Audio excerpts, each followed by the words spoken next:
Assalamualaikum, selamat pagi semuanya. Hari ini perkuliahan biologi dasar, topiknya adalah tentang bioteknologi. Jadi, apa sih yang ada di pikiran kalian kalau mendengar kata bioteknologi? Apakah itu rekayasa genetika, atau penggunaan makhluk hidup misalnya, seperti tanaman, hewan, mikroorganisme, kemudian apakah ini juga berperan di dunia medis, atau di sektor industri? Ya, semuanya itu betul ya.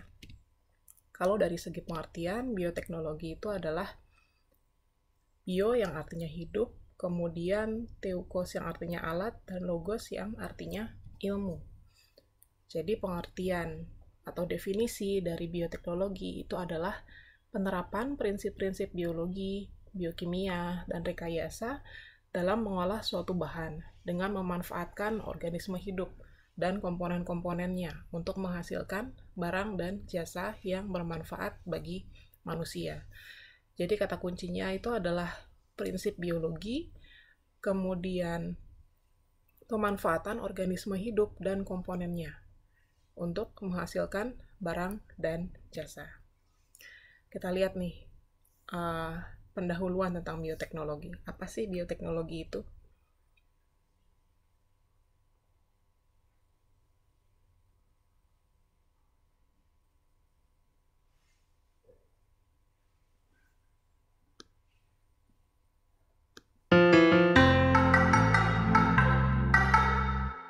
Lactose-free. This is a common tag which is found in many food packets these days. Lactose, as we know, is a natural sugar found in milk. But why should we get rid of lactose? That's because many people have a peculiar intolerance towards this natural sugar. However, lactose-free products were not an option until a few years back. It's all possible now due to the advancements in the field of biotechnology that useful products like lactose-free consumables and many more can be produced. So what exactly is biotechnology? Well, it's defined as the utilization of organisms or a part of the organism or any biological process for the benefit of mankind. For example, we know how bread is made. The dough is added with the organisms like yeast, which help in releasing certain chemicals. The reactions ultimately give us the soft and fluffy loaf on baking. Here, we've used yeast organism to obtain the product of our interest. So do we mean that bread making is a part of biotechnology? Well, kind of. Processes like fermentation are considered as a part of classical biotechnology as they include the utilization of organisms. Thus, obtaining products for human benefit like food items, medicines, hybrid crops, and so on are all possible due to biotechnology. Thus, there are numerous applications of biotechnology. Now let's have a look at a few examples to understand how wide the field is. Let's also understand how an organism or a part of it or some processes can be used to harvest important products for mankind. Let's take examples of wine production, hepatitis B vaccine synthesis, and golden rice production. Let's have a look at each individually. Now, wine is usually made from the grapes. How can grapes, which are fruits, get converted to a beverage like wine? Well, this is where the microorganism named yeast comes into play. It feeds on the sugars present in the grape juice and releases alcohol and carbon dioxide as byproducts. Here, a complete organism is used for the processing of grape juice and to convert it into wine. This was the first part of the definition. The second part of the definition states that a part of the organism can be used. So how can that be done? For this, let's have a look at the application of biotechnology in the field of medicine. Well, the emergence of biotechnology has been nothing less than a boon for the medical industry. Everything ranging from vaccines to gene therapy has raised the standards of healthy living. Now let's take hepatitis B vaccine as an example. This vaccine has a recombinant version. Previously, hepatitis B vaccine was developed from the blood of the humans who were already suffering from hepatitis B. But this was very painful for the patients as the amount of blood required for vaccine production was too high. So extracting some particular amount of blood of the infected person was very excruciating. And as the vaccine was derived directly from the patient's body, there could be negative reactions in the receiving candidate. With the development of biotechnology, newer vaccines that are synthetic in nature started getting produced. On the similar lines, the commercially available hepatitis B vaccine is now being synthetically made by utilizing a small part of the pathogenic virus. It's also known as recombinant hepatitis B vaccine. And studies have shown that getting infected with hepatitis B is nearly impossible if a person is injected with recombinant hepatitis B vaccine. Isn't this a miracle? It is equivalent. This is also known as the first anti-cancer vaccine. And why so? Because it's proven that the vaccine helps in reducing the chances of developing liver cancer. This is one example of how a part from any organism can be used for product development. Now that we've glanced at the two examples of application of the biotechnology, let's move ahead to the third one. The last part of the definition stated the use of a process. Let's take the golden rice as our third example. Is the rice made of gold? No, absolutely not. Then why is it called golden rice? Well, the rice we usually see is whitish in color. However, the golden rice we're talking about is a modified version which is yellowish in color. Hence the name golden rice. But what makes this rice yellowish and so important? It's the presence of beta-carotene in the rice. And what is that? Beta-carotene is a red-orange colored pigment which gets converted to vitamin A in the human body. We all know the importance of this vitamin. It is most essential for the development and maintenance of good vision. The deficiency of vitamin A causes vision-related issues and malnutrition. Any idea why was only rice chosen for modification? That was because the staple diet for a majority of the population in the areas affected with vitamin A deficiency was rice.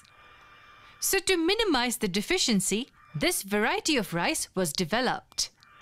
The modification of rice was done by exploiting a biological process, making it a classic example of biotechnological achievements. This variety of rice falls under the category of genetically modified organisms, abbreviated as GMOs. And what exactly are these GMOs? Do watch our upcoming videos to find that out. Till then, subscribe to our channel for some more amazing videos on biotechnology. Happy learning! Oke, itu tadi video tentang perkenalan bioteknologi ya. Jadi kata kuncinya adalah penggunaan organisme atau komponen-komponennya dan proses biologi. Mulai dari misalnya pembentukan atau produksi makanan fermentasi dengan menggunakan mikroorganisme itu ya. Kemudian untuk komponen biologi misalnya dalam pembuatan vaksin.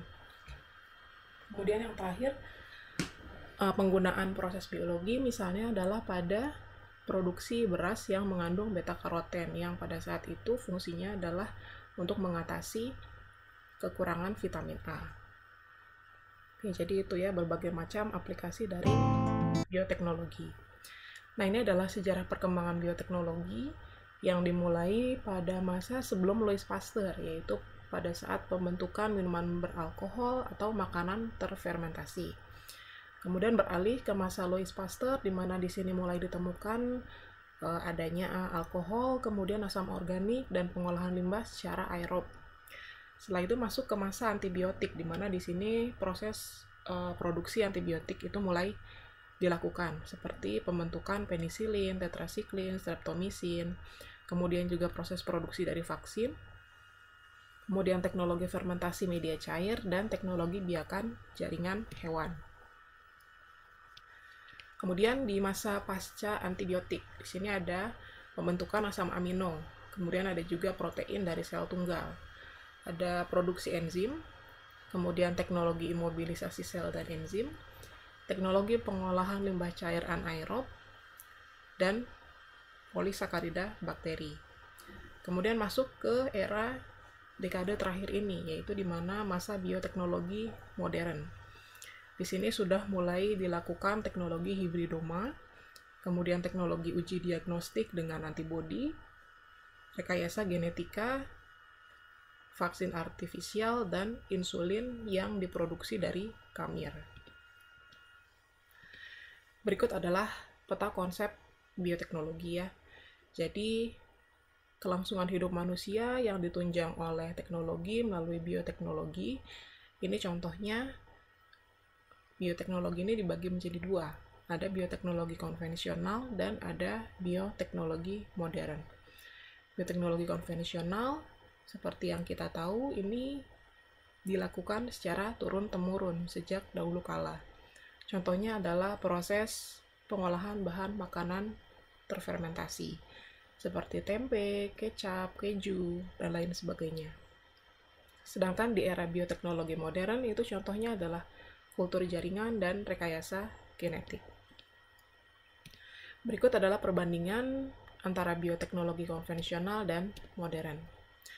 Ciri yang pertama yaitu di konvensional ini memakai makhluk hidup secara langsung, sedangkan di modern ini memakai makhluk hidup dan komponennya secara langsung. Oke, kemudian yang kedua adalah tanpa didasari prinsip ilmiah, sedangkan yang modern menggunakan prinsip-prinsip ilmiah. Yang ketiga, berdasarkan keterampilan yang diwariskan secara turun-temurun. Kalau yang modern ini adalah hasil pengkajian berbagai disiplin ilmu yang mendalam. Kemudian yang konvensional ini tidak diproduksi secara massal, sedangkan yang modern ini diproduksi secara massal. Tetapi di saat ini yang konvensional itu tentu juga bisa ya memproduksi sesuatu secara massal, misalnya apakah pembentukan atau proses produksi makanan atau minuman beralkohol itu kan sekarang sudah dalam skala yang sangat besar, atau bahkan sudah banyak industri-industri makanan dan minuman yang menggunakan proses bioteknologi ini. Oke ya, jadi perbedaan dasarnya yang konvensional dan modern itu adalah kalau yang konvensional itu menggunakan makhluk hidupnya secara langsung. Artinya sel atau individu organisme itu langsung ditambahkan ke dalam suatu proses tanpa ada pemisahan ya. Sedangkan kalau modern itu bisa makhluk hidup dan komponen-komponennya. Jadi ada yang tadi misalnya menggunakan enzimnya saja, atau misalnya menggunakan bagian tertentu dari suatu organisme. Oke ya. Ini contoh bioteknologi konvensional dan bioteknologi modern. Di bioteknologi konvensional contohnya adalah penggunaan galur tanaman alami yang belum mengalami modifikasi genetik. Kemudian ada juga budidaya tanaman yang secara alami membawa gen ketahanan terhadap hama. Sedangkan di bioteknologi modern yang sudah banyak dilakukan adalah pada pengendalian hama dan penyakit. Jadi penggunaan bakteri Bacillus thuringiensis itu untuk mengendalikan hama. Dan penggunaan galur tanaman transgenik yang membawa gen CRY dari bakteri Bacillus thuringiensis. Adapun kelebihan dari bioteknologi konvensional itu adalah relatif murah ya. Kemudian teknologinya relatif sederhana karena biasanya memang sel dari mikroorganisme itu langsung dimasukkan ke dalam bahan yang akan diproses tanpa adanya proses sebelum atau sesudahnya. Kemudian pengaruh jangka panjang umumnya sudah diketahui karena sistemnya sudah mapan. Artinya dari dulu ya prosesnya seperti itu saja. Kemudian untuk kekurangan dari bioteknologi konvensional itu adalah perbaikan genetik yang tidak terarah. Kemudian tidak dapat mengatasi ketidaksesuaian genetik, adanya inkompatibilitas. Hasilnya terkadang tidak bisa diperkirakan sebelumnya dan memerlukan waktu yang lebih lama. Sedangkan untuk bioteknologi modern, kelebihannya adalah perbaikan sifat genetiknya dilakukan secara terarah, kemudian dapat mengatasi kendala ketidaksesuaian genetik, hasilnya bisa diperhitungkan, kemudian bisa menghasilkan jasad baru dengan sifat baru yang tidak ada pada jasad alami. Dapat memperpendek jangka waktu pengembangan galur tanaman baru, dan dapat meningkatkan kualitas. Karena pada bioteknologi modern ini semuanya direkayasa. Artinya kita sudah tahu bagian atau sifat mana yang akan kita perbaiki. Sedangkan kekurangan dari bioteknologi modern itu karena membutuhkan alat, bahan, dan sistem laboratorium yang cukup mumpuni, maka biasanya membutuhkan biaya yang relatif mahal. Kemudian memerlukan kecanggihan teknologi, dan pengaruh jangka panjangnya belum diketahui. Sekarang kita masuk ke teknik-teknik dalam bioteknologi. Ada beberapa teknik yang banyak digunakan akhir-akhir ini. Yang pertama, yang paling konvensional adalah teknik fermentasi. Kemudian ada seleksi dan pemuliaan, ada analisis genetik, ada analisis DNA, kultur sel dan jaringan, rekayasa genetik atau DNA rekombinan. Oke, fermentasi. Ini sudah sangat umum kalian dengar ya. Fermentasi itu adalah penggunaan mikroba untuk mengubah suatu senyawa seperti pati atau gula menjadi senyawa lain seperti etanol dan asam laktat. Proses fermentasi ini biasa digunakan pada bioteknologi konvensional dalam proses produksi makanan ataupun untuk proses bahan bakar. Ini adalah contoh alat yang digunakan pada proses fermentasi untuk skala yang lebih besar, yaitu fermentor. Jadi pada zaman dahulu fermentor itu bentuknya seperti ini ya. Dia lebih kompleks, kemudian dia terhubung dengan power supply yang semuanya itu bisa kita atur kondisinya. Apakah itu pH-nya, temperatur, kemudian nutrisi yang dimasukkan, kemudian berbagai macam hal lainnya. Tapi kalau fermentor yang ada di zaman sekarang ini biasanya semuanya lebih terotomasi, gitu ya. Jadi dia ada panel touchscreen-nya yang fungsinya itu bisa kita ambil datanya dari waktu ke waktu. Kalau ini adalah tipe fermentor yang zaman dulu ya. Kemudian untuk kapasitas dari fermentor itu sendiri, fermentor itu biasanya memiliki kapasitas mulai dari 1 liter sampai dengan 10 liter. Kemudian teknologi yang kedua yaitu seleksi dan pemuliaan. Jadi fungsinya seleksi dan pemuliaan adalah untuk memperbaiki generasi selanjutnya. Penggunaan seleksi dan pemuliaan ini biasanya digunakan untuk bioteknologi konvensional dan produksi bahan pangan. Jadi seleksi dan pemulihan ini tidak cuma untuk tanaman ataupun hewan ya, tapi mikroba juga bisa dilakukan. Kemudian teknik selanjutnya yaitu analisis genetik. Fungsi dari analisis genetik ini adalah untuk mempelajari sifat atau karakter suatu gen dalam kromosom yang diwariskan dari generasi ke generasi dan interaksi antara gen dan lingkungan dalam menghasilkan suatu sifat. Analisis genetik ini dapat digunakan untuk diagnosis penyakit, kemudian konseling genetik, dan di bidang pertanian adalah untuk budidaya tanaman. Kemudian teknik selanjutnya ada analisis DNA. Analisis DNA untuk mempelajari karakter dari DNA itu bisa dilakukan dua cara. Ada yang PCR, polymerase chain reaction, yang bisa membuat kopi segmen dari DNA, dan ada restriction fragment length polymorphism atau RFLP mapping, yang fungsinya adalah untuk mendeteksi keberadaan suatu gen pada DNA. Analisis DNA ini biasanya digunakan untuk beberapa hal. Ada untuk diagnosis suatu penyakit, kemudian untuk konseling genetik, untuk terapi gen, dan juga banyak sekali digunakan di bidang forensik ya. Biasanya untuk forensik ini yang dilakukan adalah DNA fingerprinting, yang fungsinya baik itu bisa untuk menentukan suspek dari suatu tindakan kriminal, menentukan siapa orang tua biologis atau anak kandung biologisnya, dan lain sebagainya. Ini adalah contoh dari DNA fingerprinting yang biasa digunakan di bidang forensik ya. Jadi DNA itu diekstrak dari suatu noda atau cairan tubuh yang ada dalam suatu barang bukti. Apakah itu dari pakaian atau dari apapun yang digunakan oleh suspeknya ya. Diambil DNA-nya, kemudian bisa di PCR terlebih dahulu atau diproses dengan berbagai macam larutan, dan akhirnya sampelnya itu bisa dimasukkan ke dalam suatu gel elektroforesis yang fungsinya untuk mengetahui jumlah dari DNA yang ada di suatu barang bukti. Nanti dari sini DNA-nya itu akan terpisah, kita akan tahu berapa panjang fragmen dari masing-masing DNA, dan bisa kita cocokkan dengan suspek yang dicurigai sebelumnya ya. Ini adalah contoh dari DNA fingerprinting.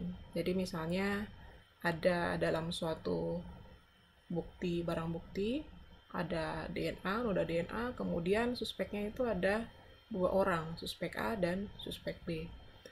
Kemudian kita lihat di sampel darahnya, setelah dilakukan PCR dan gel elektroforesis, ini terdapat 12 dan 16 fragmen DNA dalam 2 kali ulangan. Kemudian kita lihat di suspek A. Suspek A ini dia jumlahnya 12 dan 12. Sedangkan suspek B ini jumlahnya ada 12 dan 16. Maka dari sini kita bisa lihat mana yang paling sama dari barang bukti, tentu adalah suspek B. Kita lihat ya, apa sih DNA fingerprinting itu, bagaimana cara kerjanya, dan kenapa ini penting di dunia forensik.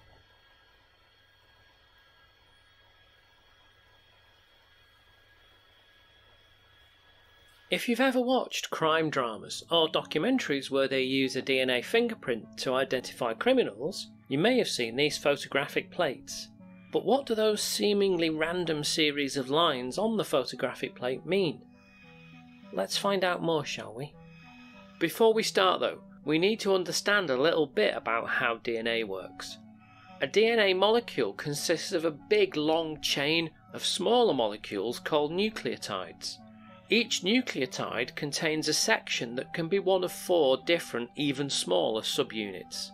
Each of these is denoted by the letters A, T, C, and G. This means that DNA is a big long string of these letters in specific sequences. The order of these letters is a set of instructions telling our cells how to build proteins, which is the key to life. In actual fact, each molecule is made up of 2 of these strings opposite each other, but I'm only interested in one of them at the moment. This big long string that makes up the molecule is folded up in the chromosomes. Each human cell has an identical copy of each of these chromosomes, and in humans there are normally 46 of these chromosomes residing in the nucleus of each cell. DNA fingerprinting was developed in the 1980s by Sir Alec Jeffreys working at Leicester University in the UK. The original technique was based on something called restriction fragment length polymorphism, or RFLP analysis. This technique analyses the differences between the DNA from different people. Technology doesn't stand still though, and DNA fingerprinting now uses a technique called STR analysis. STR stands for short tandem repeats.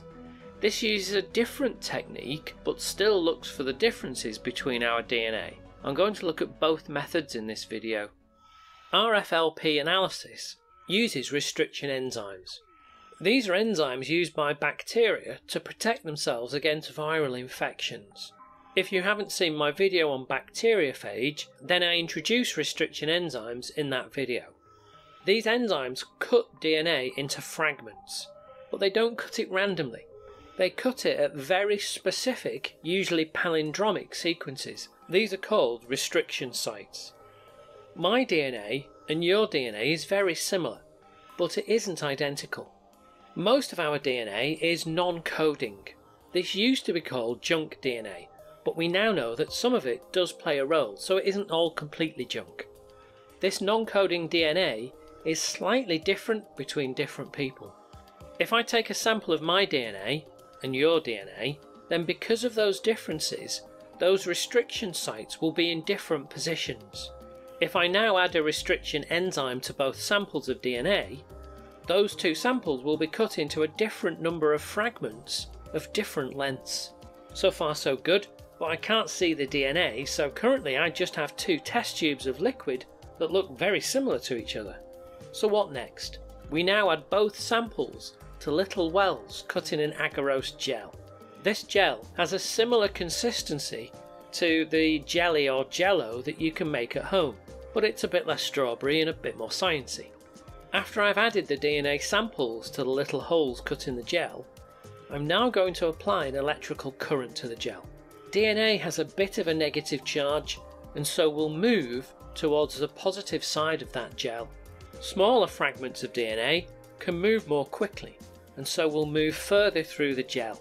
The larger fragments can't move as far, and this process is called gel electrophoresis.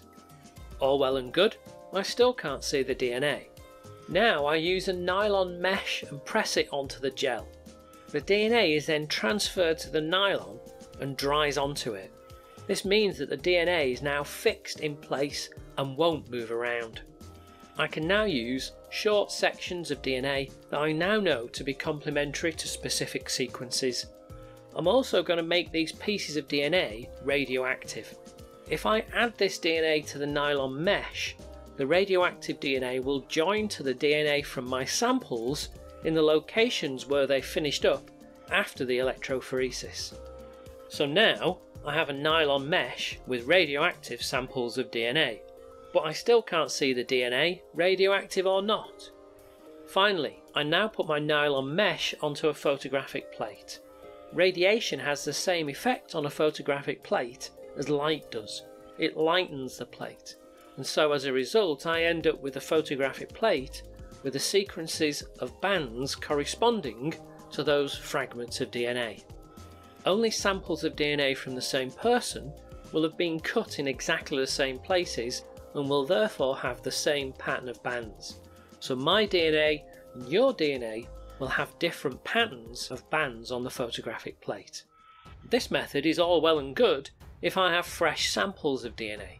However, over time, DNA degrades and breaks down into fragments. This means that if I have an old sample of DNA, maybe from an old crime scene, or maybe from a skeleton found under a car park in Leicester that may or may not have been an English king, we have a problem. The DNA has already been cut into fragments by time, and so this technique is pretty useless. Just before we look at this other method of DNA fingerprinting, I make frequent trips into outer space, inner space and through time. If you fancy joining me on my journeys, then don't forget to subscribe. My time and space machine is bigger on the inside, so there's plenty of room for everyone. We are finding out new things about DNA all the time. One of the discoveries is that our DNA contains short repeating sequences, the STRs that I mentioned at the start of the video. These STRs consist of sequences of either 3, 4 or 5 bases repeated a variable number of times in a line with no other bases in between. These STRs occur in a number of our chromosomes. I inherit 23 pairs of chromosomes. In each pair, I inherit one from my mum and one from my dad. These two chromosomes will be slightly different because they came from different people.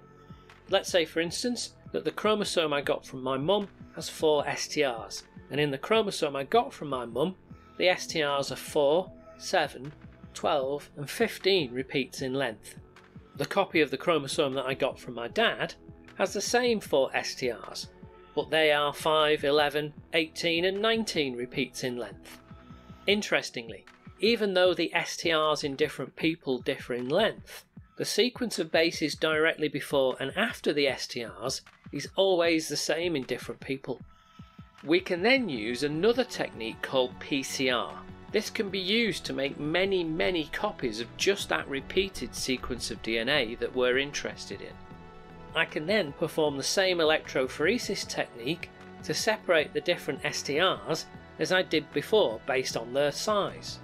This means that I'm only comparing the length of the STRs, and so it doesn't matter how fragmented and broken up the rest of the DNA is. As long as the STRs are intact, this method will work, and I can identify the sources of old DNA samples. DNA technology is constantly improving, and we're learning more and more about the intricacies and complexities of this most fascinating of molecules. And until next time we explore this fascinating... Oke, itu tadi tentang DNA fingerprinting. Jadi bagaimana caranya dalam dunia forensik itu bisa mengidentifikasi suatu suspek dari tindakan kriminal. Itu caranya dengan DNA fingerprinting. Oke, kalau berdasarkan cara dari DNA fingerprinting tadi, tentu kalian bisa ya mengidentifikasi dari gambar ini yang mana anak dari pasangan suami istri. Di sini kita lihat ada hasil dari DNA fingerprintingnya. Kalau di sini bisa dilihat dari warna ya, jadi bisa kelihatan jelas yang mana anaknya. Tetapi pada proses yang sebetulnya, fragmen DNA hasil fingerprinting ini tentu hanya hitam putih ya. Di sini yang bisa kalian lakukan adalah kalian coba perhatikan jumlah fragmen yang ada di ayah dan ibunya. Kemudian di sini karena ada perbedaan warna, maka kalian lihat warnanya. Kemudian kalian lihat kesejajaran posisi dari fragmen DNA-nya. Bagaimana proses kesejajarannya. Kemudian kalian lihat dari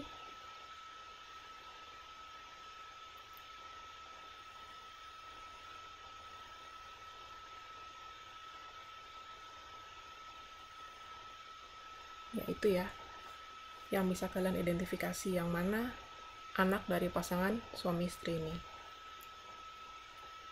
Oke, kita masuk ke kultur jaringan. Jadi kultur jaringan ini tidak hanya spesifik untuk tanaman, tapi bisa juga untuk hewan. Kultur jaringan tanaman secara in vitro itu memiliki sifat totipotensi, yaitu bahwa setiap bagian tanaman apabila dikulturkan secara in vitro itu bisa membentuk individu yang baru. Keuntungannya adalah sifat tanaman sesuai dengan induknya, kemudian perbanyakan tanaman bisa lebih cepat, dan bisa diekspor tanpa melalui proses karantina, karena tanaman hasil kultur in vitro ini biasanya bebas penyakit. Ini tahapannya dalam kultur jaringan tanaman. Jadi pertama kita menentukan eksplannya, organ atau bagian dari tanaman mana yang akan kita gunakan untuk mengkultur. Kemudian setelah kita ambil bagian atau potongan dari tanaman tersebut, misalnya di sini potongan daunnya, nanti daun inilah yang akan berfungsi sebagai benihnya dan membentuk kalus seperti ini. Jadi kalus itu adalah sekumpulan sel amorfus yang tidak berbentuk atau belum terdiferensiasi, yang terbentuk dari sel-sel yang membelah secara terus-menerus secara in vivo. Di sini kita lihat medianya itu adalah media agar. Setelah kalusnya ini tumbuh, nanti dia akan berdiferensiasi menjadi individu tanaman yang baru. Dia akan mengalami perkembangan organ yang dinamakan dengan plantelet. Jadi ini proses dari kultur jaringan tanaman. Itu bisa diambil dari embrio kultur, kemudian bisa diambil dari organnya, bisa diambil dari kalus, dan juga bisa diambil dari sel kultur. Kemudian kesemuanya ditumbuhkan pada suatu media biakan di laboratorium, biasanya berupa agar. Kemudian nanti semuanya akan bisa membentuk suatu individu tanaman yang baru. Sedangkan untuk kultur jaringan di hewan, untuk kultur sel atau jaringan hewan itu hanya akan membentuk koloni sel ataupun jaringan yang telah dikultur. Jadi misalnya untuk jaringan tertentu yang ada di hewan atau manusia yang biasa dikultur itu adalah misalnya jaringan epitel, kemudian jaringan otot, jaringan saraf, jaringan tulang, jaringan kartilago, dan sel-sel darah. Seperti ini ya contohnya. Ini adalah proses kultur jaringan sel hewan yang biasa dilakukan di laboratorium. Kemudian ada sel punca atau sel induk, stem cell. Stem cell itu adalah sel yang belum berdiferensiasi dan memiliki potensi yang sangat tinggi untuk berkembang menjadi banyak jenis sel yang berbeda. Jadi seperti yang kita tahu, stem cell ini asalnya adalah dari sel embrio ya, yang merupakan hasil fertilisasi antara ovum dan sperma. Tetapi setelah penemuan di tahun 2012, stem cell ini tidak hanya diproduksi oleh embrio, tetapi bisa juga merupakan hasil manipulasi dari sel tubuh orang dewasa yang mengalami reprogramming, yang kemudian dinamakan dengan IPS cell. IPS itu adalah Induced Pluripotent Cells. Nanti baik embryonic stem cell ataupun IPS itu bisa bersifat multipotent stem cells, artinya sel ini bisa berdiferensiasi menjadi berbagai macam sel yang berbeda, tergantung dia di mana letak lokasinya di tubuh. Ada yang bisa berdiferensiasi menjadi sel saraf, kemudian sel beta, sel darah, hepatosit, kardiak, dan lain sebagainya. Stem cell juga bisa berperan dalam penyembuhan sirosis pada hati. Jadi prosesnya adalah seperti ini. Untuk terapi gen, kita tahu di gen sini kita memiliki target gen yang bisa berfungsi untuk gen terapi. Kemudian kita potong, kita masukkan ke dalam suatu kendaraan. Kendaraannya ini adalah berupa virus misalnya, virus retro. Virus ini yang akan diinjeksikan ke organ dari suatu pasien yang sakit. Ini kalau direct delivery ya. Tetapi kalau di cell-based delivery, itu kita bisa pakai dari embryonic stem cell ataupun dari sel tubuh yang kemudian berdiferensiasi menjadi stem cell. Atau bisa juga dengan menggunakan perantara virus ya.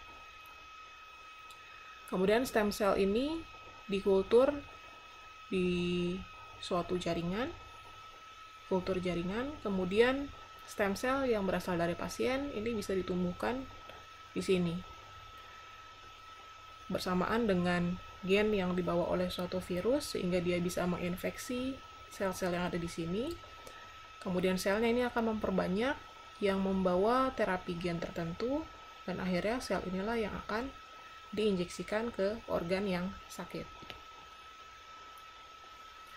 Kita masuk ke rekayasa genetika.